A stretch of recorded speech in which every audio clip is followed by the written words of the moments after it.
දාන්න දැන් ඉතින් තනියම නෙමෙයි මාර්ගත් ඉන්නවා. ආයිබෝවන්. ආයිබෝවන්. ආයුෂ බොහෝ වේවා කියලා ප්‍රාර්ථනා කරනවා.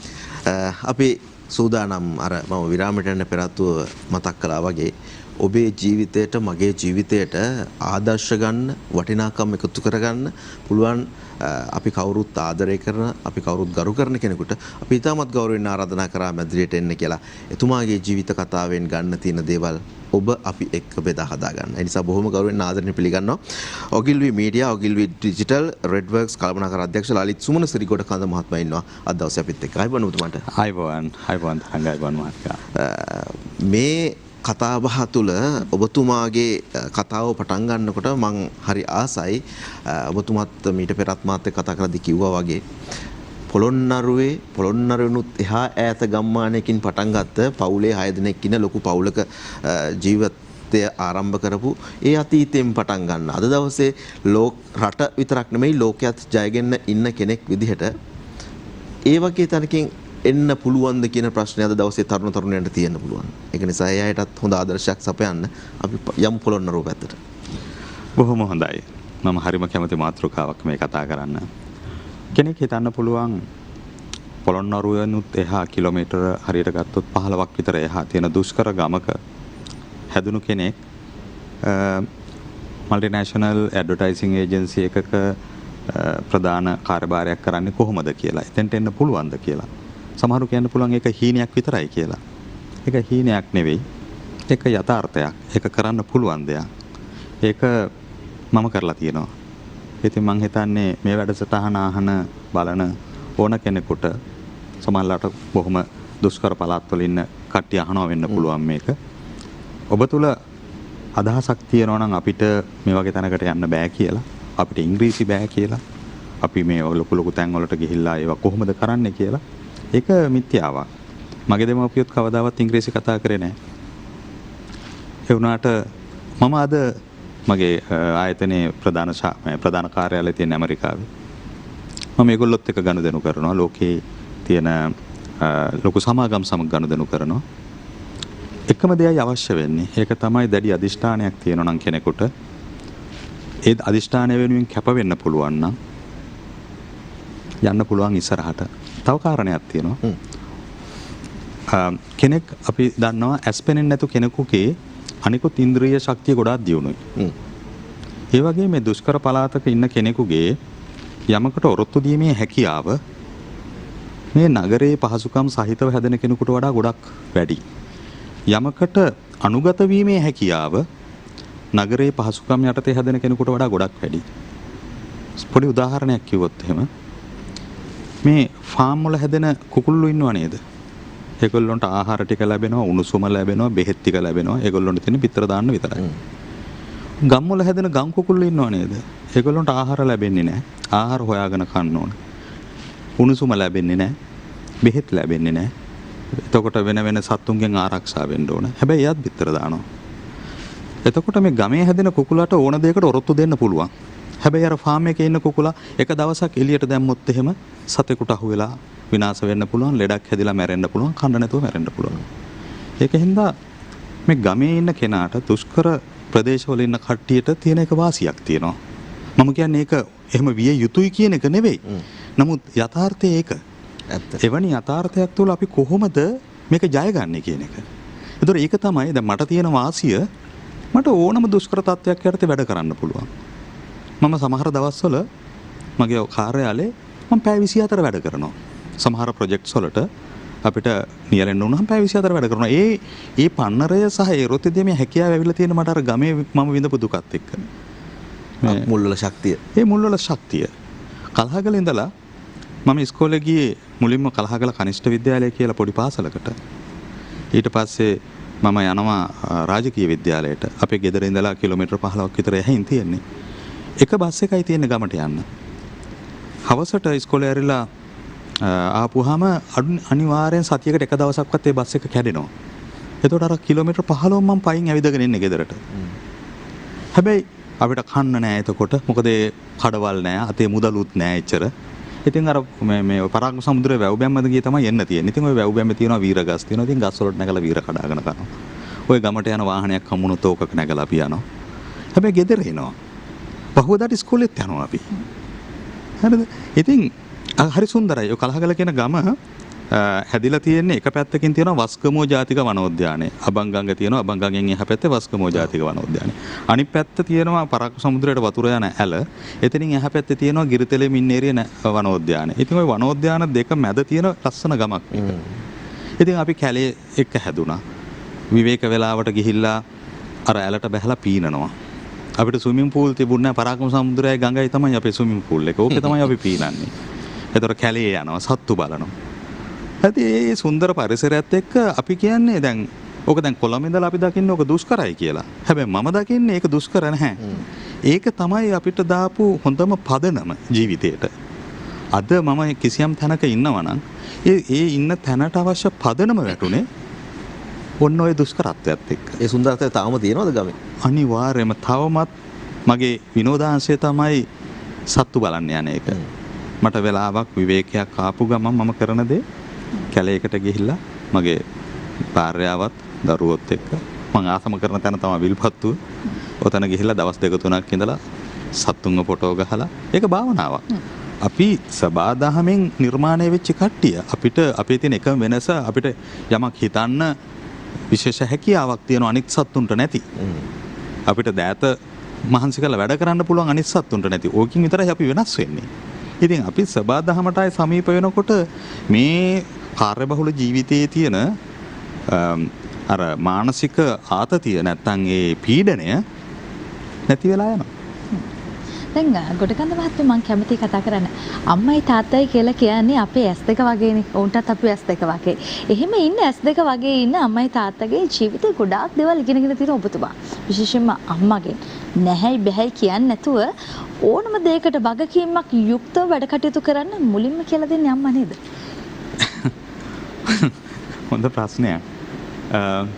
අපේ අම්මා මේ දැන් ඔය අපි කතා කරන මේ ධනාත්මක චින්තනය අපේ අම්මා ඔය ධනාත්මක චින්තනය කියන සංකල්පය දන්නේ නැහැ. හැබැයි ඔය ධනාත්මක චින්තනය අපිට ඉගෙනුවා. ඒ ඉගෙනපු ක්‍රමය තමයි දැන් අපේ ගෙදර නීතියක් තිබුණා. අපේ ගෙදර කොල්ලෝ 5 දෙනයි එක ගෑනු දරුවයි.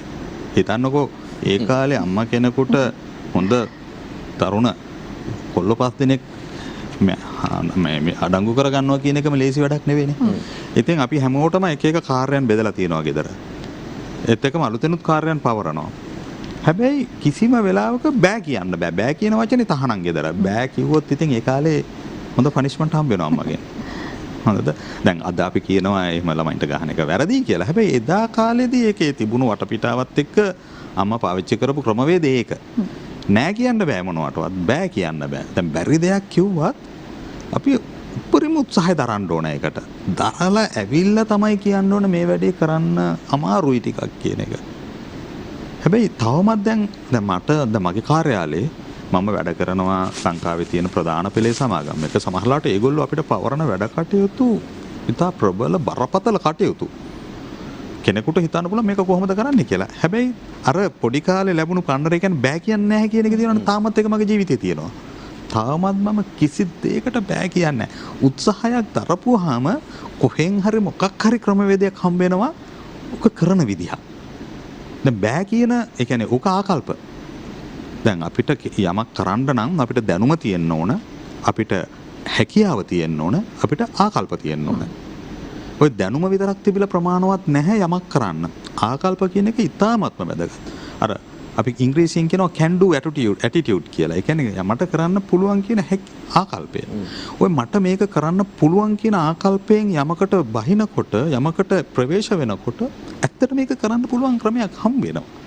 අයියෝ මේක කරන්න බෑ කියන ආකල්පයෙන් අපි යමකට ගියොත් එහෙම අපි ඒක පිළිබඳව කරන්න තියෙන අවස්ථාවන් දකින්නේ නැහැ. මොකද අපේ මනස නැත්තම් අපේ මොළය අපි මේ පණිවිඩයක් දීලා තියෙනවා මේක කරන්න බෑ කියන එක. එතකොට මොළය උත්සාහ කරන්නේ නැහැ මේක කරන්න පුළුවන් ක්‍රමවේද හොයන්න. බැරි වෙන්නම තමයි උත්සාහ කරන්නේ. එතකොට බැරි වෙන්නම තමයි උත්සාහ කරන්නේ. අර කරන්න පුළුවන් කියන දේෙන් යනකොට ඇත්තටම කරන්න පුළුවන්. මට මගේ ජීවිතේ මෙතෙක් කල් හම්බුණු කිසිම දෙයක් මම නොකරලා නැහැ. මට කරන්න අවශ්‍ය නම් මම ඒක කරනවා.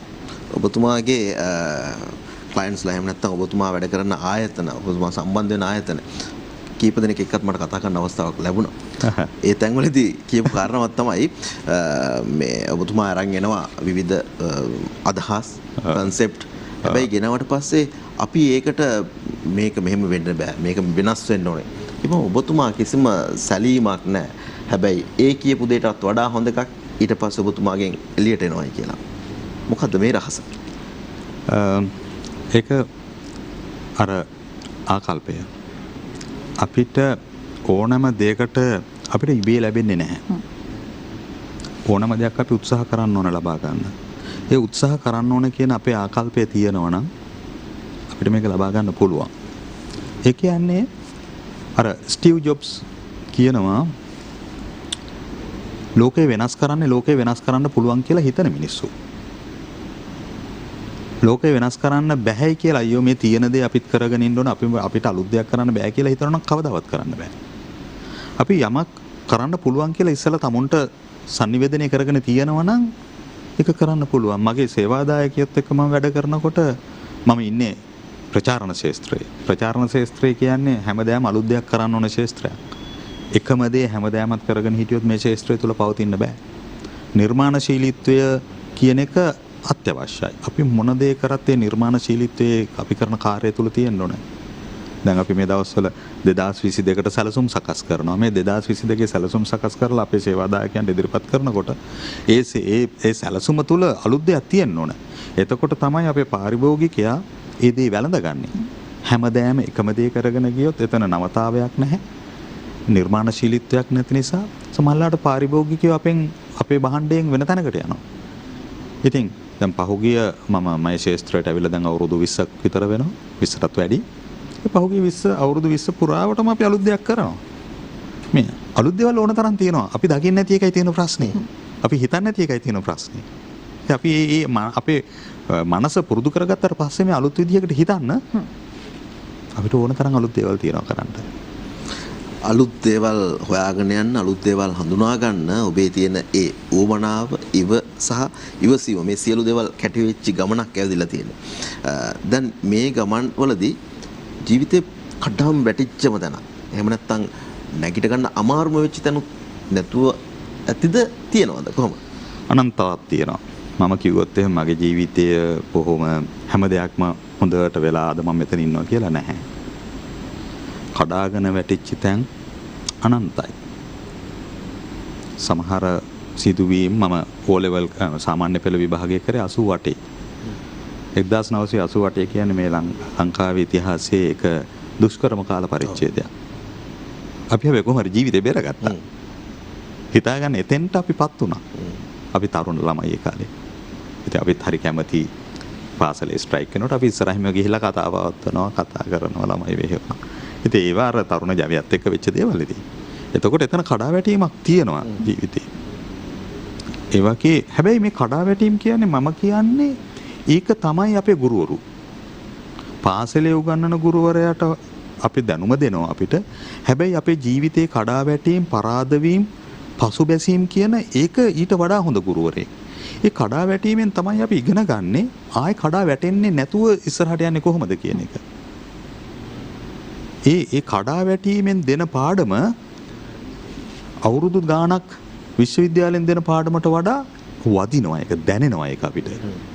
ආයෙ කඩාවැටෙනවා. කඩාවැටීමේ වේදනාව, කඩාවැටීමෙන් ලැබෙන දුක, ඒක හරි ප්‍රබලයි. අපිට ක්ලාස් රූම් එකක මම විශ්වවිද්‍යාලවල උගන්වනවා. අපිට ක්ලාස් රූම් එකක දාලා ලෙක්චර් එකක් දුන්නට ළමයින්ට ඒක ග්‍රහණය කරගන්නවා විතරයි, අත්දැකීම ලැබෙන්නේ නැහැ. හැබැයි කඩාවැටීම කියන්නේ අත්දැකීමක්. ආයේ ඒ අත්දැකීම විඳින්න අකමැති නම් ඒකෙන් අපි පාඩමක් ඉගෙන ගන්නවා.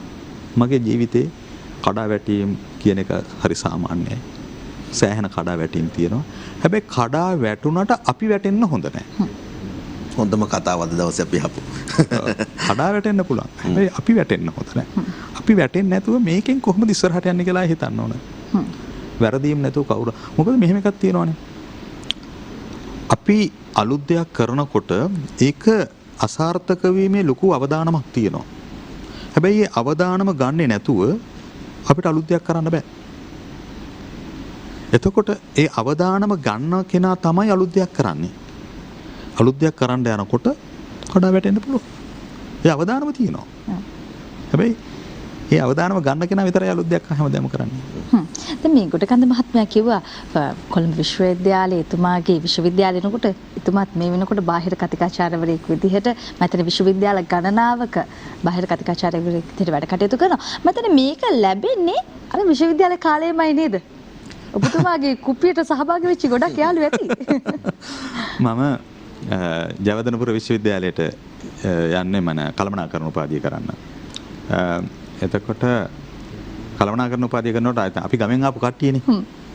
ඉතින් ඒතර විශ්වවිද්‍යාලෙත් මාත් එක්ක හිටියා විශාල පිරිසක් මේ ගමෙන් ආපු කට්ටිය. ඉතින් දවසක් මම හොස්ටල් එකේ අපිට තේරෙන්නේ නැහැ දැන් මම අලෙවි කළමනාකරණය කරන්න ගියපුවාම මුලින්ම අපිට කිව්වේ මේක සම්පූර්ණයෙන් මේ ඉංග්‍රීසි මාධ්‍යයෙන් යන්නේ. දැන් සමහර කට්ටිය කියනවා දැන් ඔයාලට ඉංග්‍රීසි තේරෙන්නේ නැහැ නේ ඔයාලා ඊට වඩා වෙන එකක් තෝරගත්තා නම් හොඳ නැද්ද මේක ඉංග්‍රීසියෙන් කරන්න බෑ නේද කියලා කියපු කට්ටියත් හිටියා වෙබැච්. ඉතින් අපිත් කොහොම හරි ඔය පොත් ටික හොයාගෙන ඉතින් දැන් ඒ වෙනකොට මට ටිකක් ඉංග්‍රීසි පුළුවන්.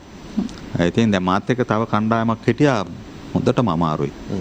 ඊට පස්සේ ඉතින් මම බැලුවා දැන් මට මේ උගන්වන දේ ටිකක් තේරෙනවා. මම දවසක් ඔය විශ්වවිද්‍යාලයේ දවස්වල හොස්ටල් එකේ බෝගහක් තියුණා. බෝගහ යට බංකුවකට වෙලා මගේ තව යාළුවෙකුට මම කියලා දුන්නා නෑ මෙන්න මේක මෙහෙමයි වෙන්නේ කියලා. ඊට පස්සේ එයාට තේරුණා ලලිත් මේ ඔයාට මේක හොඳට කියලා දෙන්න පුළුවන්. අපේ හොස්ටල් එකේ තව ලොකු කණ්ඩායමක් ඉන්නවා බැරිද කියලා දෙන්න.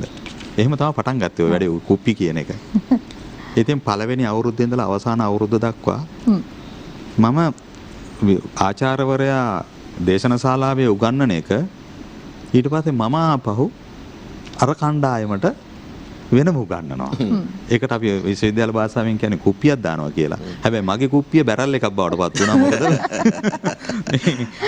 එච්චර ලොකු කණ්ඩායමක් එන්න පටන් ගත්තා මගේ කුප්පිය වලට. ඉතින් ඒක මම දැනගත්තා මට ඉගෙනීමේ හැකියාවක් තියෙනවා කියලා. ඉතින් මම ඕක ඊට පස්සේ ටියුෂන් කරන්න පටන් ගත්තා.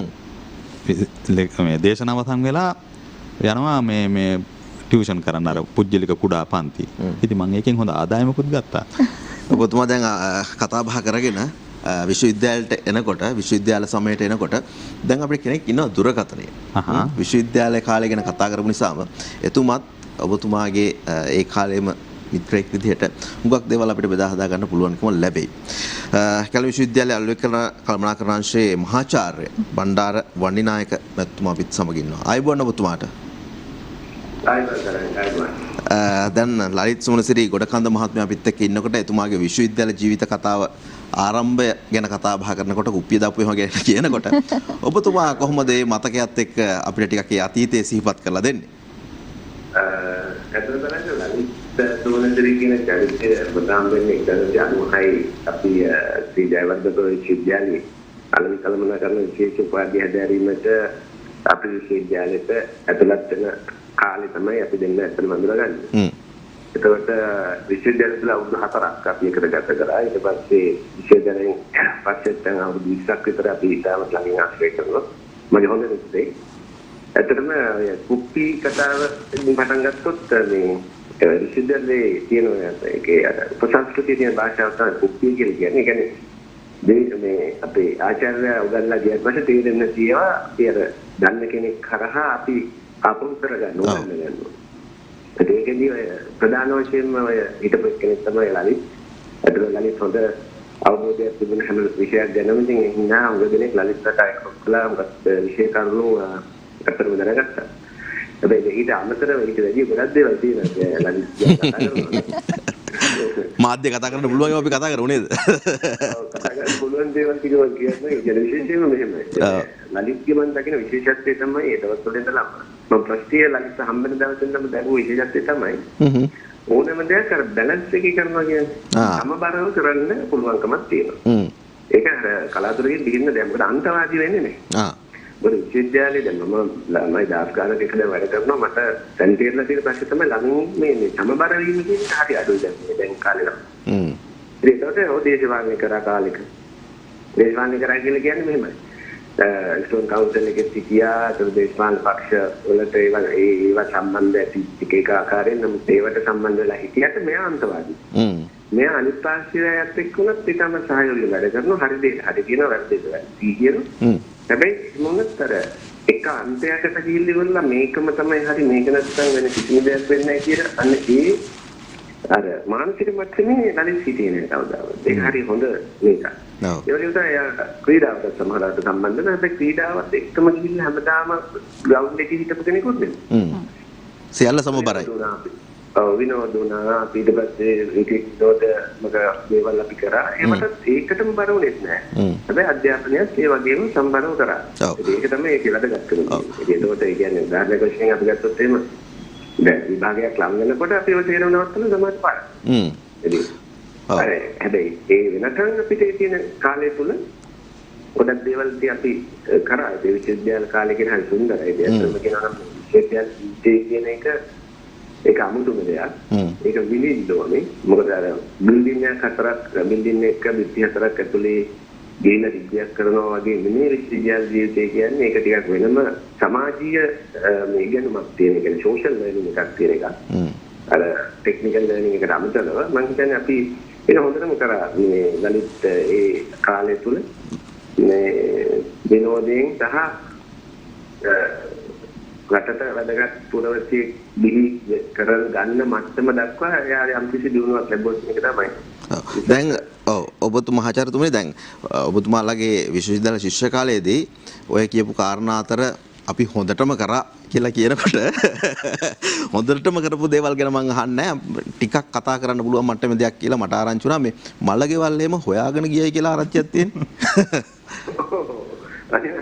ඒකේ මලගයක් කියන්නේ සාමාන්‍ය මලගයක් කියපුවම නැත්නම් ශෝකා කුල තත්ත්වයක් නෙන්නේ. හැබැයි අපි කැම්පස් යන කාලේ අපි හැබැයි ලෝකේ දැකපු විදිය වෙන්නත් පුළුවන්. ඒක වැරදි වෙන්නත් පුළුවන්. හැබැයි අපි සාමාන්‍යයෙන් අපේ යාළුවෝ සීයා කෙනෙක් ආච්චි කෙනෙක් නැති වුණොත් එහෙම සීයා චිතරනේ සීයාගේ යාළුවෙක් ආච්චි යාළුවෙක් සමහරවිට අපි ඒක අපිට මාන හොඳ නිවුස් එකක්. ඒක සොන්න කට්ටිය එකතු වෙනවා කොහොම හරි දැන් කීයක් හරි එකතු කරලා බදා ගන්නවා වාහනයක් හරි අරගෙන ගන්න තප්පත්ේ පාරකට පෝස්ට් කියලා කොහොම හරි ගිහින් දවස් 3-4ක් ගෙහි ඉඳලා කාලා බීලා එතන ඉන්න වටේ ගෙවල් වල දුක් එක්ක යාළු වෙලා ගමින් මිනිස්සුත් එක්ක යාළුලා තේරෝ කරලා කොහොම හරි අවසානට දවස් කීපයකට පස්සේ තමයි 7 දවසේ දාණය දීලා එන්නේ. ලලිත් මන්ම කියලා 7 දවසේ දාණය දීලාලු වෙන්නේ. එතන විනෝදයක් තමයි. 7 දවසේ දාණය දීලාලු වෙන්නේ. මොකද? 7 දවසේ දාණය දීලාලු වෙන්නේ. ඔව් 7 දවසේ දීලා තමයි ඉන්නේ කියලා. අනේ බොහොම ස්තුතියි ඔබතුමාට මේ අද දවසේදී අපිත් එක්ක මේ විදිහට සජීව සම්බන්ධ වුණාට කැලණි විශ්වවිද්‍යාලයේ අලුවිකරණ කල්පනාකරන අංශයේ මහාචාර්ය බණ්ඩාර වණ්ණායක මහාචාර්යතුමායි අපිත් එක්ක මේ විදිහට අත්වල බඳගත්තේ. අපි ඔබතුමාට ආරාධනා කරන ඉදි දවසේදී මේ මැදිරිට අවිල්ලා අපිත් එක්ක කතා බහ කරමු. හුඟක් දේවල් තියෙනවා ඔබතුමාට සමාජයට දෙන්න ඔබතුමාගේ ජීවිතේ. බොහොම ස්තුතියි අද දවසේ අපිත් එක්ක සම්බන්ධ වුණාට. බොහොම ස්තුතියි මට කතා කරාට අපි පස්සේ දවසක අපි හම්බෙමු. අනිවාර්යයෙන්ම.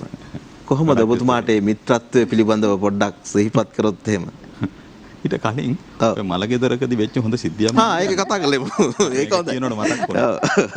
මගේ යාළුවෙක්ගේ මම හිතන්නේ ආච්චි වෙන්න ඕනේ. ආච්චිද සීයද කියන එකත් මට ෂුවර් නෑ. හැබැයි මලගෙදර මතකයි හොඳට. ගියා අපි ඒක ඇල්පිටියේ තිබුණේ. ඒලා ඉතින් අපි ගෙදර සාමාන්‍යයෙන් අපි ගියපුවම අපි මලගෙදර වැඩ කටයුතු සියල්ල බාර ගන්නවා. කොහොම හරි මොකක් හරි ප්‍රශ්නයක් වෙලා මේ චිතකේ ගහන කට්ටිය දැන් චිතකේ ගහන්න බෑ කියනවා. එතන ගම්වල තියෙනවනේ පොඩි පොඩි ඔය ප්‍රශ්න තියෙනවනේ. ඊට පස්සේ මමයි තව යාළුවෝ සෙට් එකක් ඔය හිටියේ මම කිව්වා අපි ගහමු චිතකේ කියලා. දැන් ඔයා හිතන්න මේ චිතකයක් ගහනවා කිව්වොත් දැන් බාර දුන්නොත් ඒක කොහොමද කරන්නේ? ඕක ඉතින් මොකක් හරි ක්‍රමවේදයක් තියෙනවනේ. දැන් අපි කවදාවත් චිතකයක් ගහලත් නැහැ, ගහන තැනක ඉඳලත් නැහැ, ගහනවා දැකලත් නැහැ. දැකලත් නැහැ. දැකලා තියෙන්නේ ටීවී වල දැකලා තියෙනවා අර ලස්සනට හදලා තියෙනවා ඔච්චරයි දන්නේ. දැන් මෙතන දැන් පොඩි ප්‍රශ්නයක් නේ. මම යාළුවට කතා කරලා කිව්වා මමයි මගේ තව යාළුවෝ කණ්ඩායමක් හිටියා. අපි කිව්වා කතා කරලා මෙහෙමයි. ඔයගොල්ලෝ ඉතින් මොනවා හරි කියනවා නම් ඔයාලා වෙනම ප්‍රශ්න විසඳ ගන්න චිතක ගැන බය වෙන්න එපා. අපි ගහනවා චිතකේ කියලා. යාළුවත් ඉතින් හරි ගැම්මෙන් ගිහිල්ලා ඉතින් කතා කරලා කිව්වා හරි ඔයාලට ගහන්න බැරි නම් යන්න අපි චිතකේ ගැන බලා ගන්නම් කියලා. ඊට පස්සේ මට ඇවිල්ලා කිව්වා දැන් කිව්වානේ චිතකේ ගහනවා කියලා. හරි. මං අරගොල්ලන් ඔය දැන් ඔයාලා චිතකේ ගහන්න පටන් ගන්න කියලා.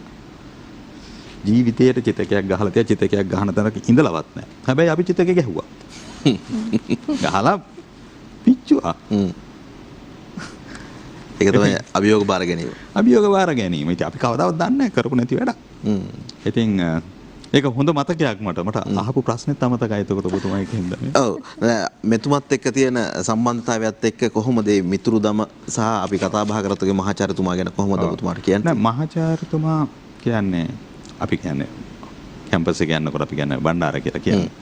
මේ තව එකක් කියන්නේ නැද්ද? ඒක කියන්න ඕනේ නැද්ද? ගොඩක් දේවල් තියෙනවා. මාධ්‍ය වල කියන්න අමාරුයි. ඉතින් ආ කියන්නේ යුනිවර්සිටි විශ්වවිද්‍යාල ජීවිතය කියන්නේ ඒ වගේ. ඉතින් ඇත්තටම මම හිතන්නේ අපේ මහාචාර්යතුමා හිතන්න නැතුව ඇති අද මහාචාර්යවරයෙක් වෙනවා කියලා මම කවදාවත් හිතුවේ නැහැ මම අද මෙතන ඉන්නවා කියලා. හැබැයි අපි විශ්වවිද්‍යාල ජීවිතය තුළ පුදුම බැඳීමක් තිබුණා. හරිම ඒත් එක්කම අපි ඒක වින්දා අපි ජීවිතේ. අපි ඉගෙන ගන්න වෙලාවට ඉගෙන ගත්තා.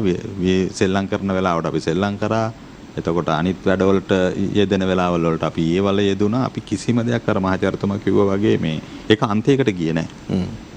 ඉතින් ඒතකොට මහාචාර්යතුමා අද මම හරි ආඩම්බර වෙනවා එතුමා ගැන. එතුමා අද කරන සේවය කලන විශ්වවිද්‍යාලය තුල.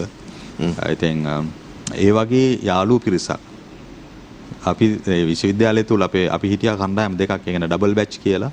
අර ප්‍රශ්න නිසා විශ්වවිද්‍යාල ජීවිතේ පරමා වෙලා තිබුණ හින්දා බැචස් දෙකක්. ඉතින් අපි යාළුවෝ අද හොඳ තැන්වල ඉන්නවා. ඒගොල්ලෝ සමාජයටත් හොඳ සේවයක් කරනවා. දැන් කැලණි විශ්වවිද්‍යාලයේ අලවිකල වනාකරණාංශයේ මහාචාර්ය බණ්ඩාර වනනායක මැතිතුමා එතුමා කරන සේවය ගත්තාම එතුමා කැලණි විශ්වවිද්‍යාලය විතර නෙවෙයි ආයතන ගණනාවක උගන්වනවා. ආයතන ගණනාවක ළමයින්ගේ ඇස්පාදනවා. ලංකාව විතරක් නෙමෙයි ජාත්‍යන්තර මට්ටමේ දේවල් එතුමා කරනවා. අපි යන්න ඕන කෙටි විරාමයකට නේ. ඔව් ඉක්මනින්ම කෙටි විරාමයක් අරගෙන නැවත වතාවක් අපි ඔබ සමග සම්බන්ධ වෙන්න සූදානම්. මේ කතාවෙම තවත් කොටසක් බලන්න රැඳී ඉන්න අපිත් සමග.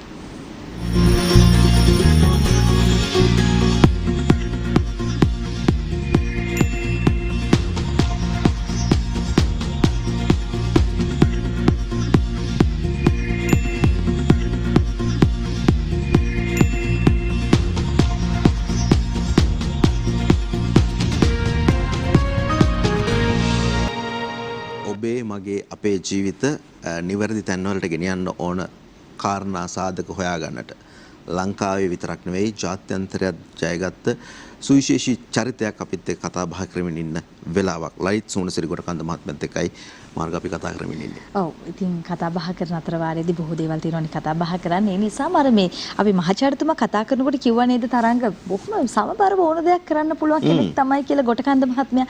ඒ නිසා මට හිතුණා කතා කරන්න එක පැත්තකින් චාටඩ් විභාගය කරනවා. එක පැත්තකින් පශ්චාත් උපාධිය කරනවා. තවත් පැත්තකින් තවත් විභාගයක් කරනවා. රැකියාවත් කරන ගමන් උපාධිය කරන්නට විවිධ විභාග කරන්නට Tamanට අවශ්‍ය කරන සාධක බොහොමයක් ඔබතුමා Taman විසින්ම හදාගන්න ලොකු වෙහෙස මහන්සියක් දරුවා. මේක නේද කාලකලමනාකරණය කියලා කියන්නේ. පැහැදිලිවම. අපිට පැය 24ක් තියෙනවා. ඔය පැය 24 හරියට අපි විශ්ලේෂණය කරලා බැලුවොත් එහෙම කොච්චර කාලයක් අපි නාස්ති කරනවද කියලා. අනිත් එක අපි කතා කරන ඒ කාලයෙන් කොච්චර උපරිම ප්‍රයෝජන ගන්නවද කියන එක. ඇත්තටම අපිට ගොඩක් දේවල් කරන්න පුළුවන්. දැන් මගෙන් ඔය අහන කට්ටිය අහන දෙයක් තමයි ලලිත් රැකියාව කරනවා. මම විශ්වවිද්‍යාල 3ක බාහිර කතිකාචාර්යවරයෙක් විදිහට වැඩ කරනවා. කැලණිය විශ්වවිද්‍යාලයේ, කොළඹ විශ්වවිද්‍යාලයේ, මොරටුව විශ්වවිද්‍යාලයේ. ඒත් එක්කම මම සබරගම විශ්වවිද්‍යාලයේ පීඨ මණ්ඩල සමාජිකයෙක් විදිහට ඉන්නවා. ඊට අමතරව මම MBA ඇලුමිනයි ඇසෝසියේෂන් එකෙත් වැඩ කරනවා. මාකටිං ඇලුමිනයි ඇසෝසියේෂන් එකේ මම සභාපති විදිහට ඉන්නවා. ඊට අමතරව මම මේ ෆොටෝග්‍රැෆි හොබි එකක් විදිහට කොහෙන් හරි හොයාගෙන කරනවා. ඔය තීරම කරන්න කොහෙන්ද කාලය කියලා. ඇත්තටම කාලය තියෙනවා. අපි කාලය කාදමන් නැතුව කාලය බොහොම ඵලදායී විදිහට භාවිතා කරනවා නම් අපිට මම විශ්වාස කරනවා තවත් මට කරන්න පුළුවන් දේවල් තියෙනවා. ඔබතුමාගේ ওই කාලයෙන් තමන්ගේ දරුවන්ට තමන්ගේ ආදරණීය බිරිඳට කොයි වගේ කාලයක් වෙන් කරනවද? මම විශ්වාස කරන දෙයක් තියෙනවා මේ work life balance කියලා තියෙනව නේද? ඔක බොරුවක්. මම විශ්වාස කරන්නේ ප්‍රමුඛතාවයන්. ඒ අද දවසේ තියෙන ප්‍රමුඛතාවය මොකක්ද? අද දවසේ ප්‍රමුඛතාවයට මම මගේ කාලය වෙන් කරනවා. දරුවෝ වෙනුවෙන්, මගේ භාර්යාව වෙනුවෙන්, පවුල වෙනුවෙන් අද දවසේ මට කිසියම් කාර්යයක් කළ යුතු නම් මම ඒකට ප්‍රමුඛතාවය අද දෙනවා.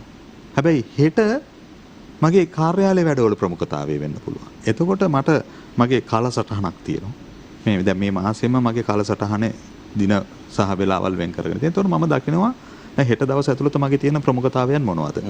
එතකොට ඒ අනුව තමයි මම කරන්නේ. නැතුව දැන් සමහරු හිතනවා මේ work life balance කියලා හරි හවස 5:00 කාර්යාලය ඉවරයි ඊට පස්සේ මගේ මේ පවුලේ කාලය ඊට පස්සේ මම නිදාගන්නේ මේ වෙලාවට ඇහැරෙන්නේ මේ වෙලාවට පවුලේ කාලය මේකයි කියලා නිකන් හරියට අර කොටු ගහලා රෝල් ගහලා වෙන් කරලා තියාගන්නවා. එහෙම කරොත් එහෙම ඒක තමයි මම කියන්නේ කෙනෙක්ගේ විනාශයට බලපාන දේ. අපි හඳුනා ගන්න ඕන ප්‍රමුඛතාවයන්. අපි බලමු මේ ප්‍රමුඛතාවය කොයිතරම් හොඳට අඳුරගෙන තියෙනවද ඔබේ ආදරණීය බිරිඳ කියලා. රිෂිකා ගොඩගන්ධ මහත්මිය අපිත් එක්ක ඉන්න බොහොම ගෞරවයෙන් ඔබතුමිය පිළිගන්නවා. ආයිබෝවන්. ආයිබෝවන්. ආදරණීය මහත්මයා සැමියා අපිත් එක්ක ඉන්නකොට බිරිඳක් විදිහට කොහොමද එතුමාගෙන් ලැබෙන සහයෝගය දැන් ඔය කියපු ටිකත් ඇහෙන්න ඇතිනේ. ඔව්. ඒ සහයෝගය කියන්නේ ජීවිතයේදී ඇත්තටම ලලිත් කිව්වා වගේ මමත් විශ්වාස කරන ප්‍රයොරිටි ප්‍රමුඛතා අඳුරගන්න එක තමයි ජීවිතේදී ලලිත් කියන්නේ ස්වාමීකට හැම දෙයකම ජීවිතේ හරීම සහයෝගයෙන් කටයුතු කරන කෙනෙක්. ඒත් එක්කලම විශේෂම ක්වොලිටි එක තමයි මම යාගේ ළඟ එයා ඇත්තටම හැම දෙයකටම උදව් කරනවා. කියන්නේ ගෘහය සහ ගෘහාශ්‍රිත කටයුතු වලට සීමාවෙන් ඔබට ගිහිල්ලා මම භාර්යාවක් හැටියට පුද්ගලයෙක් වශයෙන් මට නැගී සිටින්න ලොකු පුදුමාකාර සහයෝගයක් දෙනවා. අන්න ඒක තමයි මම දකින හොඳම ක්වොලිටි එක. හොඳම ගුණාංගය. ඒ නිසාමද එතකොට ඔබතුමීට දැන් මේ ටිකක් සමාජ මාධ්‍ය ආරහෙම ටිකක් ලියන්න පෙළඹවීම සහ ඒ මඟ පෙන්වුවේ මෙතුමාද? අනිවාර්යයෙන්ම ඔව්. ඒ කියන්නේ ඔහු විශ්වාස කරනවා මේ මිනිස්සෙක් වශයෙන් ජීවත් වෙද්දී යමක් කළ යුතුමයි. තමන්ගේ තියෙන ශක්තියතා එළියට ගන්න ඕනේ කියන එක විශ්වාස කරන කෙනෙක් නේ. නිසා ඇත්තටම මම ලේඛිකාවක් නෙවෙයි. මම මුලින්ම අලෙවිකරණයෙන් මම ක්වොලිෆයිඩ්ලා තියෙන්නේ. ඉතින් එහෙම තියෙද්දී ඔහු මගේ දක්ෂතාවය අඳුරගෙන සෑහෙන්න මාව බල කරලා ඔය රටවල් ලොකු යද්දී සංචාරවලට මේ ඔහුගේ රාජකාරීමේ පොත් අරගෙන යනවා මුල්ම කාලේ. අරගෙන ඇවිල්ලා මට කියනවා මේක මෙහෙම කරන්න. එහෙම කරලා ඒත් එක මොනවා හරි අධ්‍යාපන කටයුත්තක් ලබනවා නම් ඒවට පුදුමාකාර විදිහට පොළඹවලා සහයෝගය දීලා මට කරන්න කියලා කියනවා. ඇත්තටම අද මම මගේ වෘත්තීය ජීවිතේ ගොඩනගාගෙන තියෙන ගමනේදී මහත්ය කියන්නේ නිකන් ලොකු පර්වතයක් වගේ. පර්වතයක් උඩ නැගලා ඉන්නවා වගේ. හරිම මේ ඒක හරිම වචනෙන් කියන්න බැරි අත්දැකීමක්. දෙදෙනෙක් විවාහ වෙලා ජීවත් වෙද්දී ගෘහාශ්‍රිත කටයුතු කරගෙනම ජීවත් වෙන සීමාවෙන් ඔබට යන්න භාර්යාවට පුද්ගලයෙක් වශයෙන් නැගී සිටින්න උදව් උපකාර කරනවා කියන්නේ ඒක ගොඩාක් ලොකු දෙයක් විදිහට මම දකිනවා. දැන් තරංග විශේෂයෙන් මතක් කරන්න ඕනේ ladies only group එක අපි හැම කෙනාම දන්නා මුහුණු පොතේ ඇය තමයි නිර්මාතෘවරිය විදිහට වැඩ කටයුතු කරන්නේ. ඉතින් ඇගේ මේ සේවාවත් එක්ක මම හිතනවා ඔබතුමා පිටිපස්සෙන් ඉන්නවා කියලා කියන්නේ කාන්තාවන් බොහෝ දෙනෙකුට ශක්තියක් වුණ කෙනෙක් ඔබතුමා. ඒ ගැනත් මතක් කරන්න ඕනේ නේද? ඔව්. අපි ඔබතුමීට ස්තුතිවන්ත වෙනවා රිෂිකා මහත්මිය. අපි ආරාධනාව පිළි අරගෙන මේ මොහොතේදී දුරකථනයෙන් අපිත් එක්ක කතා බහට මේ විදිහට එකතු වුණාට සියලුම කටයුතු සාර්ථක වෙන්න කියලා අපි ප්‍රාර්ථනා කරනවා අපේ කණ්ඩායම විදිහට. මම හිතන්නේ තුමිය දුරකථනයෙන් සමුගෙන මොකද හිතන්නේ දැවැන්ත ප්‍රතිරූපයක් පිටිපස්සෙන් ඉන්නවා මේ ඔබව මේ විදිහට ඉහළට ගෙනෙන්න? මම හිතන දේ තමයි මේ සමාජයේ ජීවත් වෙන හැම පුරවැසියෙකුටම යුතුයකමක් සහ අයිතියක් තියෙනවා තමුන්ගේ උපරිම ශක්තිතාවයේ සමාජයට මුදා හරින්නට. කිසිම කාන්තාවක් ගේ මුල්ලට වෙලා සිටිය යුතු නැහැ. කිසිම පුරුෂයෙක් ගේ මුල්ලට වෙලා සිටිය යුතු නැහැ. අද මම දකිනවා මේ ලංකාවේ තියෙන ලොකු ප්‍රශ්නිකුත් තමයි මේ මම ඔය ගමෙන් ආපු හින්දා අපි ඉතින් ගමට ගිහුවම බලනවානේ. කවුරුවත් තමුන්ගේ උපරිම ශක්තිතාවයේ භාවිතයට ගන්න නැහැ. එක්කෝ කාට හරි මේක දෝෂාරෝපණය කරගෙන එක්කෝ ආණ්ඩුවට බයිනවා එක්කෝ පරිපාලනයට බයිනවා කොහෙට. එතන ප්‍රශ්න තියෙනවා වෙන්න පුළුවන්. හැබැයි ඒ ප්‍රශ්න බැන ඉන්නවට වඩා තමුන්ට කරන්න පුළුවන් දේ තමුන් කරන්න ඕනේ. එතකොට අපි හැමෝටම අපේ කපාලධාරිතාවය නැත්තම් මොලේ ධාරිතාවය එකයි. ඔකට යමක් දැනුමක් අපි දාගෙන ඒ තුලින් අපි කිසියම් කුසලතාවයක් වර්ධනය කරගෙන අපේ ආකල්ප ටික හදාගෙන අපිට හැකි පමණින් යමක් කරන්න පුළුවන්. ඒකවත් නොකර ඉන්නවා නම් මම හිතන්නේ අපි කරන ලොකු අපරාධයක් ඒක. මොකද අධ්‍යාපනය වෙනුවෙන් මේ රටේ දුප්පත් මිනිසුන්ගේ සල්ලි බදු මෙදිහට අපිට සෑහෙන වියදමක් කරලා තියෙනවා. නිදහස් අධ්‍යාපනය නිසා. නිදහස් සෞඛ්‍ය රෝහලකට ගියපුවාම බෙහෙත් ටික නිකන් ලැබෙනවා. කැම ටික නිකන් ලැබෙනවා. කරන ලොකු වියදම්කාරී සර්ජරිස් ටික ඔපරේෂන් ටික නොමලේ කරලා දෙනවා. ඒතකොට සෞඛ්‍ය නොමිලේ, අධ්‍යාපනය නොමිලේ, ගොඩක් දේවල් අපේ නොමිලේ ලැබෙනවා. එතකොට පුරවැසියන්ගේ වගකීම තමයි තමුන් ඒ ලබාගත්තු දේෙන් සමාජයට යමක් කරන එක. ඒක තමයි අපේ ජාතික නිෂ්පාදනය වැඩි වෙන්නේ. ඔබතුමාගේ බිරිඳ කතාරු බලවත් මහල්ල කියපු කාරණාවක් තමයි මේ ලංකාව හැර පිටරටකට ගිහිල්ලා පදිංචි වෙන්න ඒ සඳහා යන්න අවස්ථා ගණනාවක් තිබුණත් ඔබතුමා කිසිම අවස්ථාවක් ලබා ගත්තේ නැහැ සහ වර්තමානයේත් අර කිව්වා වගේම විශ්වවිද්‍යාල ගණනාවක Tamanගේ ශිෂ්‍ය ප්‍රජාවට යම් දැනුමක් ලබා දෙන්න යන්නේ ඒක හදවතින් මෙන ආදරයත් එක්ක එකතු වෙච්ච දෙයක් කියලා. වෙන කිසිම දෙයක් බලාපොරොත්තු වෙන්නේ නෙවෙයි කියලා. ඒ පණිවිඩය මේ සමාජයට ඔබතුමාගේම දෙනවා නම් වටිනවා. මෙහෙමයි. අපි හැමෝටම කිසියම් හොදයක් සමාජයට කළ හැකි. මට ඔය කිව්ව දේ මට ඇමරිකාවේ පදිංචිට යන්න අවස්ථාව තිබුණා. මට එංගලන්තේ පදිංචිට යන්න අවස්ථාව තිබුණා ගොඩක් කල්. හැබැයි මම ගියේ නැහැ. මම හිතුවා අපි මේ රට වෙනුවෙන් මේ රටේ ජනතාවගේ සල්ලි වලින් ඉගෙන ගත්තා නම් මේ රට තාම අපි ඊටාත්ම අඩු ආදායම් ලාභී රටක් විදිහට ඉන්නේ අපිට යමක් කළ යුතුයි කියලා. ඒ හැම පුරවැසියෙම තමුන්ගේ වගකීම තමුන්ගේ ප්‍රමාණයෙන් ඉටු කරනවා නම් මම හිතන අපිට මේට වඩා ඉස්සරහට යන්න පුළුවන්. මොකද අපි හැමෝටම හැකියාවක් තියෙනවා. ඒ හැකියාව ප්‍රයෝජනෙට ගන්න ඕන. ඉතින් මම විශ්වවිද්‍යාලවල උගන්වන්නේ සතියේ දවස් 5ම මම සාමාන්‍යයෙන් උදේ 8:00 වෙනකොට මම කාර්යාලයට යනවා. ගොඩක් වෙලාවට රෑ 7ට විතර තමයි මම කාර්යාලයෙන් එන්නේ. 7ත් පහන ගොඩක් වෙලාවට මම සාමාන්‍යයෙන් මම වැඩ කරන කාලය ගත්තොත් පැය 11ක් පැය 12ක් මම දවසකට වැඩ කරනවා. මගේ කාර්යාලේ. එතකොට ඊට පස්සේ මම සතියන්තවල විශ්වවිද්‍යාලවල උගන්වනවා. මහන්සි වුණාට සතුටක් තියෙනවා ඊට වඩා. ඒ සතුට තමයි අපි දන්න දේ. මම ආදායමක් බලාගෙන නෙවෙයි මේ දේ කරන්නේ. අපි දන්න දේෙන් තව කෙනෙක්ව බල ගන්නවන්න පුළුවන්. මම මගේ භාර්යාවත් බල ගන්නවන්නේ මේ විදිහට. මගේ ඉගෙන ගන්න ශිෂ්‍ය ප්‍රජාවත් මම බල ගන්නවන්නේ මේ විදිහට. මාත් එක්ක වැඩ කරන ක්ලයන්ට්ලාගේ ව්‍යාපාරවලටත් මම ඒ ශක්තිය තමයි දෙන්නේ. එතකොට මාත් එක්ක ඉන්න ඕනම කෙනෙකුට දැන් ඔබ දෙපළ වුණත් මාත් එක්ක කතා කරනකොට මට අවස්ථාවක් තිබුණා මම ඔයාලා දෙන්නටත් මග වෙන්නීමක් කරන්නේ. ඉතින් අපි පුරවැසිය විදියට අපි හැමෝම මේ දේ කරනවා නම් තමුන්ගේ කාර්යය. මම හිතන්නේ අපේ රට මීට වඩා තැනකට ගෙනියන්න අපිට පුළුවන්. මාර්ග දැන් මොකද අහන්නේ? නෑ මට අහන්න තිබුණේ මේ දැන් මේ තරම් වැඩ කටයුතු කරනකොට තරංග කොහොමද නිදහසේ හිතන්නේ? කාල වේලාව වෙන් කරගෙන මට හිතන තරංග ඒක අහලමද අපි? අර මොකද සිල්වා මාම හොඳ කාරණාවක් කියලා දෙනවනේ. පරිසරයේ විඳින්න, පරිසරයේ අත් විඳින්න ඒ විතරක් නෙමෙයි. ඒවා කොහොමද Taman විඳින ගමන් අනිත් අයටත් විඳින්න අවස්ථාවක් සලසලා දෙන්නේ? කවුද සිල්වා මාම? සිල්වා මාම කියන්නේ මගේ ජීවිතේ ලොකු බලපෑමක් කරපු පුජ්‍යලෙක්. මම පොඩි කාලේ ඔය කලහගල ගමේ අපේ තාත්තගේ යාළුවෙක් සිල්වා මාම කියන්නේ. ගොඩක් සමීපයි. මම ගොඩක් පරිසරයට ආදරය කරන්න ඉගෙනුවේ එයා. ඉස්කෝලේ නිවාඩුවක් ආපු ගමන් මම සිල්වා මාමා ගෙදර යනවා. සිල්වා මාමා මේ විවාහ වෙලා හිටියේ නෑ. සිල්වා මාමත් එක්ක ගෙදර හිටියේ තව බෑනලා එයාගේ අක්කගේ දරුවෝ ටික තමයි එයාලා ගෙදර හිටියේ. ඉතින් ඒ ගෙදර කියන්නේ අසුරපුරයක් මට. ගියපුවාම ඒ හරි පොඩි ඉඩක තිබුණේ එක පැත්තකින් අබංගඟ අනිත් පැත්තෙන් පරාක්‍රම සමුද්‍රයට වතුර ගෙනියන වැව.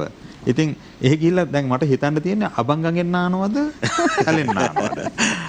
මේ පැත්තේ කැලේට යනවද අනිත් පැත්තේ කැලේට යනවද? ඒව තමයි මට තිබුණා. සුන්දරද? සුන්දරයි.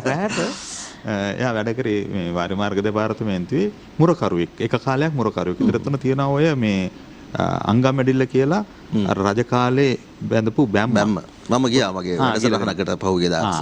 හරි කොච්චර සුන්දර. හරිම ලස්සන. හරිම ලස්සන. ඔතන ඒ දවස්වල මුර කරන්න යනවා මෙයා. මම යනවා එයත් එක්ක මුර වාඩියට.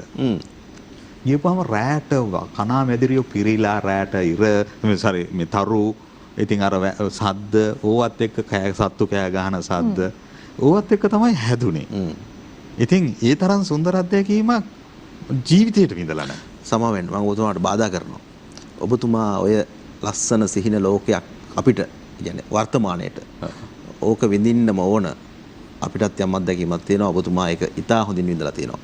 ඔබතුමාගේ දරුවන්ට ඔය අත්දැකීම් විඳින්න ඉඩකඩක් තියෙනවද කොළඹ ජීවත් වෙනකොට? සහ ඔබතුමා දරුවන් ඉදිරිය පිළිබඳව බලන්නේ කොහොමද තාත්තෙක් විදියට? මම අතීතකාමියෙක් නෙවෙයි. ඒ කියන්නේ දැන් අපි කියනනේ අපෝ අතීතයේ මෙහෙමයි දැන් නරකයි කියලා මම එහෙම කියන්නේ නැහැ. ඒ කාලානුරූපයි මේ හැම දෙයක්ම. එදා කාලයට සාපේක්ෂව මම ඒක වින්දා. දැන් අද අපිට ආපහු දැන් මම මේ අතීතයේ මෙහෙමයි දැන් මේක නැහැයි කියලා නෙවෙයි. අද කාලයට සාපේක්ෂව අපි දරුවන්ට දී යුතු හොඳම දේ දෙන්න ඕන. අද සමාජය වෙනස් වෙලා එකත් එක්කම අපේ කාර්යභාරය වෙනස් වෙලා තියෙනවා. ඉතින් දරුවන්ට මම හිතන්නේ එදා මම විඳපු ජීවිතය අද විඳින්න බෑ. හැබැයි මට පුළුවන් හැම අවස්ථාවකම මම දරුවෝ එක්ක කරගෙන ඒ තැන් වලට යනවා. ඒගොල්ලන්ට අත්දැකීම දෙනවා. මේ ඉතින් ඒත් එක්කම දරුවෝ සමහර ලාවට දැන් මම එදා කරපු දේ අද දරුවන්ට කරන්න ගියොත් ඒගොල්ලෝ කැමති වෙන්නේ නැහැ ඒකට. මොකද සමාජය වෙනස් වෙලා. ඉතින් ඒ නිසා අපිට පුරුදු කරන්න ඕන දේ මේකයි. එදා මම ලබාගත්තු අත්දැකීම තුළ මගේ ආකල්ප සහ කුසලතාවයන් වර්ධනය වුණා. දැනුත් අපිට අවශ්‍ය වෙන දරුවන්ගේ ආකල්ප සහ කුසලතාවයන් වර්ධනය කරන එක. එතකොට අර රෑ මුර කරන තැනට ගිහිල්ලා ඉන්නම අවශ්‍ය නැහැ දැන් දරුවෙකුට ඒ ආකල්ප සහ කුසලතාවයන් වර්ධනය කරගන්න. අද ඊට වඩා වෙනස් ක්‍රමවේද තියෙනවා. හැබැයි එකම දේ අපි දරුවෝ පරිසරයට සමීප කරන්න, සබඳහමට සමීප කරන්න ඕන. හොඳ ආකල්ප දරුවෝ තුල ඇති කරන්න ඕන. ඒක කොහොමද කරන්නේ කියන එක අද තියෙන පරිසරයට සාපේක්ෂව අපි හිතන්න ඕනේ. ඒක තමයි සිල්ල මාමගේ ඉංග්‍රීසි ගත්ත පණිවිඩය. ඔය විදිහට කතා බහ කරගෙන යනකොට මේ වර්තමාන තාරුණ්‍යයට සහ වර්තමාන දෙමව්පියන්ට ඔබතුමාට දෙන්න තියෙන පණිවිඩය කොහොයි වගේද මේ අත්දැකීම් සියල්ලත් එක්ක? හොඳ ප්‍රශ්නයක්. මම දකින දේ තමයි අද දරුවෝ නෙවෙයි ඉගෙන ගන්න දෙමව්පියෝ. මේක තරංගයක් බවට පත් වෙලා තියෙන්නේ. එතකොට දෙමව්පියන්ගේ හීන දරුවන්ගෙන් සැබෑ කරගන්න තමයි යන්නේ. දෙමව්පියන්ට කරන්න බැරි වෙච්ච දේ දරුවෝ හරහා කරන්න උත්සාහ කරනවා. මෙතන ලොකු ප්‍රශ්නයක් තියෙනවා.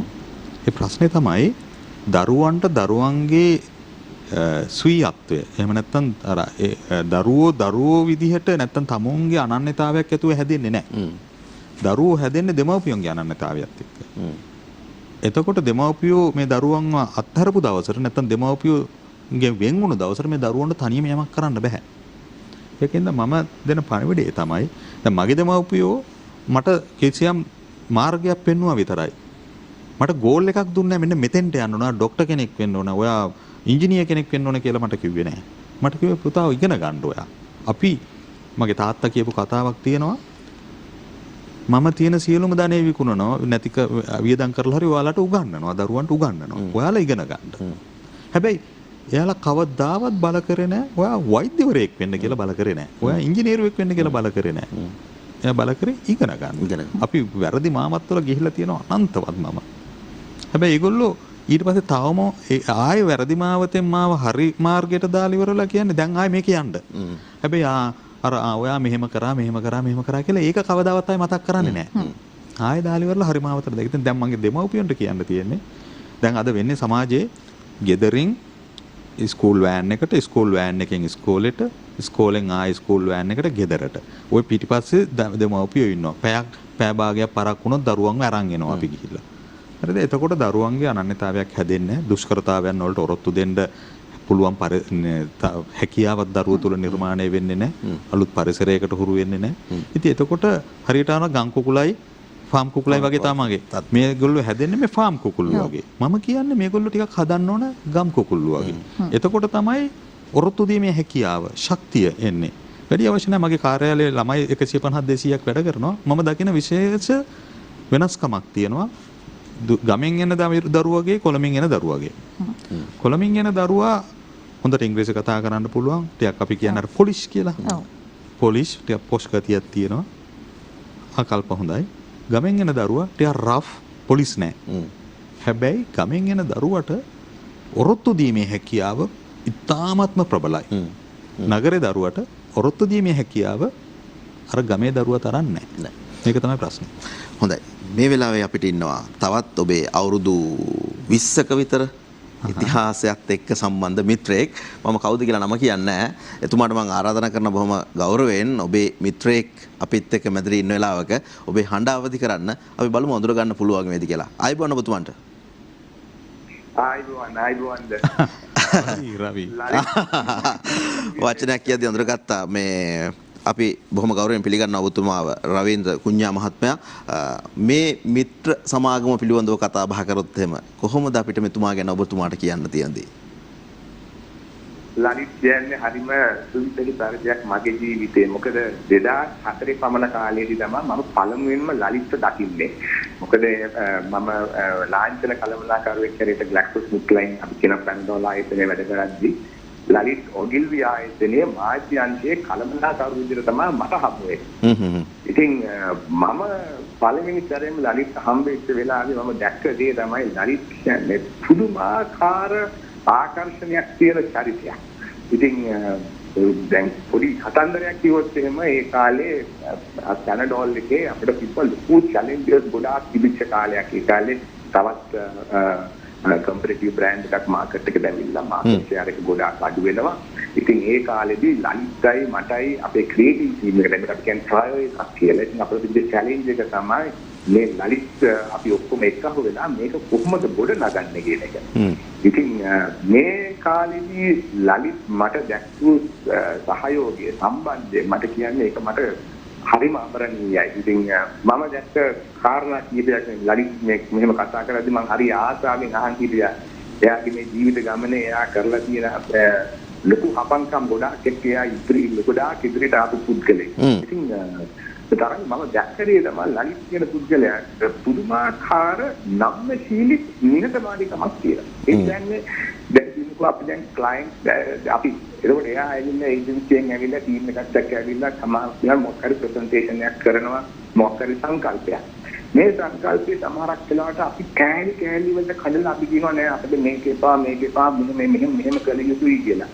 ඉතින් මේ අවස්ථාවේදී ලලිත් පුදුමාකාර විදියට හැකියාවක් තිබ්බා. ඒක නිහතමානීව අරගෙන මේ නම්‍යශීලී විදියට උපන්න. ඉතින් මේකට ලොකු ඕපන් මයින්ඩ් එකක් තියෙන්න ඕනේ. සාමාන්‍ය පුද්ගලයෙකුට කිසිම කරන්න බෑ. ඉතින් මේක තමයි මම දැක්ක ලොකු මේ ගතිගුණයක් ලලිත්ගේ. දෙවෙනි ගතිගුණේ මම කියන්න ඕන ලලිත් තිබ්බ පුදුමාකාර නිර්වාණශීලී මේ භාවයක්. ඒ කියන්නේ උදාහරණයක් ගත්තොත් එහෙම මේ අපේකම දන්න හොඳ චරිතයක්. ඒක සමහරක් වෙලාවට අර ලලිත් දැන් ඉස්සර කිව්වා වගේ බ්‍රොයිලර් කුකුල්ලු සහ මේ ගම් කුකුල්ලු අතර තියෙන සංකල්පය. දැන් බලන්න ඒ වගේම තමයි ලලිත් හැකියාව තිබ්බා මේ කියන්නේ ඕනෑම කොන්සෙප්ට් එකක් ඕනෑම දෙයක් තාත්වික කරන්න අපේ කමට ගැලපෙන්න හදන්න. මම ඒක කියන්න ඕන දෙයක් මේක. අපි දවසක් ඔන්න මේ ඇඩ් එකක් හදමින් ඉද්දී ලලිත්ද අපිට මේ ස්ක්‍රිප්ට් එක ගේනවා අපිට අවශ්‍ය වෙලා තිබ්බා ඒ ස්ක්‍රිප්ට් එක හරියටම තාත්වික විදිහට කරන්න. පස්සේ ඔය ලලිත්ගේ මේ ගමෙන් ආපු මේ ස්කිල් එක ලොකු සහයෝගයක් වුණා. එයා කිව්වා අපි අර නැසකට වැඩ අල්ලන වෙලාවට සාමාන්‍යයෙන් අපේ මේ ගම් වල තියෙනවා තරංග අපි මොකක් හරි නැකතරයි වැඩ අල්ලන්නේ නිදෙන්න කුඹරක් අස්ලක් ගන්න ඕන කුඹරක් බඩ කරන්න ඕන නැකතර තමයි පටන් ගන්න. අපි ඕක කරත් ගමු මේ උඩ දැන් ගෝවියෙකුට ඔළුවට ඔය පොඩ් එකක් කොමක් හැදිලා ඔන්න මේ චක්තරේ පණ ගහ ගන්න විදිහක් නැහැ. අපි නැකතට වැඩ. මේක උනා කොන්සෙප්ට් එක. මේක තමයි අර ලලිත්ගේ අර තනිකරම යනි පර්සනැලිටි එකේ තියෙන ගමෙන් ආපු දේ අපේකම දන්න නිර්මාණශීලීත්වයක් තියෙන චරිතයක්. ඉතින් ඒකත් එක්කම තුන්වෙනි කාර්යය මට කියන්න ඕන ලලිත් කියන පුද්ගලයාට නොනිවෙන ධෛර්යයක් තියෙනවා. ඒ කියන්නේ කවදාකවත් සැටිස්ෆයි වෙන්නේ නැහැ. සමුන් කරන වැඩේ නෑ මම මෙච්චර හොඳට කළා. ඒක මට තවත් හොඳට කරන්න ඕන. අන්න මේ චරිත මේ ගුණාංග තුනකින්ද ලලිත් කියන්නේ අපිට ලොකුම මම දන්නේ අපි මම ලාංඡන කර්මනාකරු ඉඳලා ඊට පස්සේ මම ඩිරෙක්ටර් මාර්කටිං දක්වා මේ ගමනක් ආපු ගමනේදී ලලිත් මට දැක්ුවේ පුදුමාකාර සහායක්. මම හිතන්නේ as a professional කෙනෙක් හැටියට මම දැන් එයා මගේ ඉන්න හොඳ මිත්‍රයෙක්. මට දැන් උනත් මොකක් හරි දෙයක් ඕන නම් මම ලලිත්ට කතා කරලා එයාගෙන් සහායයක් ගන්නවා. ඔව් රවින්ද්‍ර මහත්මයා සමා වෙන්න මගේ නිෂ්පාදකතුමා දැන් විනාඩි කිහිපයක ඉඳලා කියනවා අපිට තියෙන කාලය අවසන් කියලා වැඩසටහනටම. ඔබතුමාත් එක්කත් මේ බෙදා හදා ගන්න හුඟක් දේවල් තියෙනවා.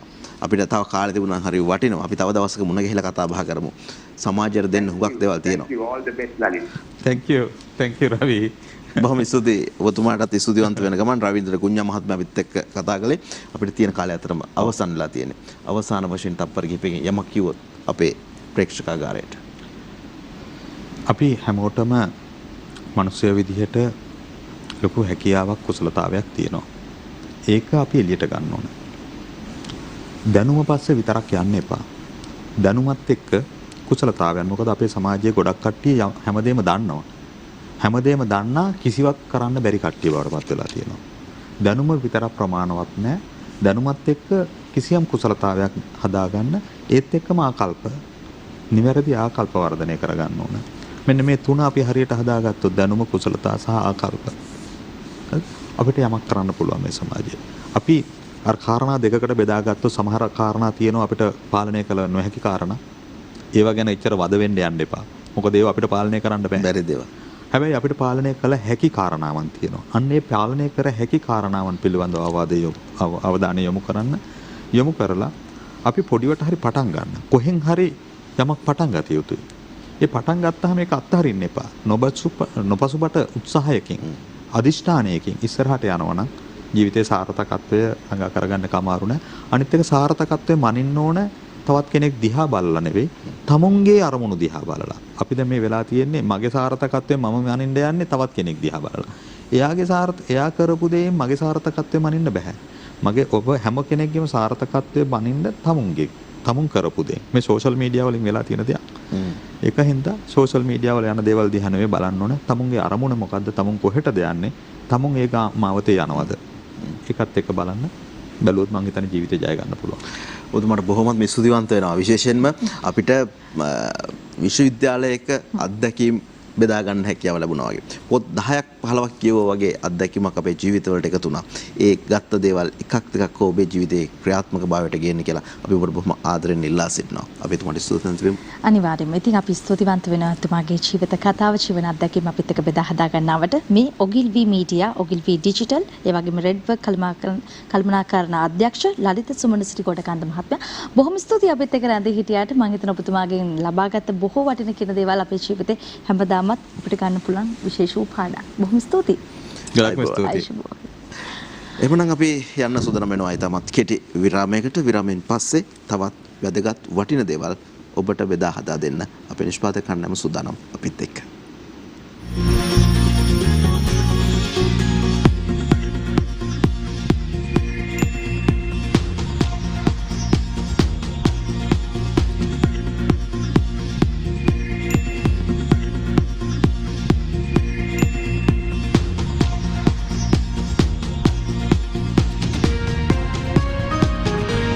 දිනපතා අලුත් වීඩියෝ සහ ප්‍රවෘත්ති නැරඹීමට ඉහත බටන් එක ක්ලික් කර සියත TV සබ්ස්ක්‍රයිබ් කරන්න.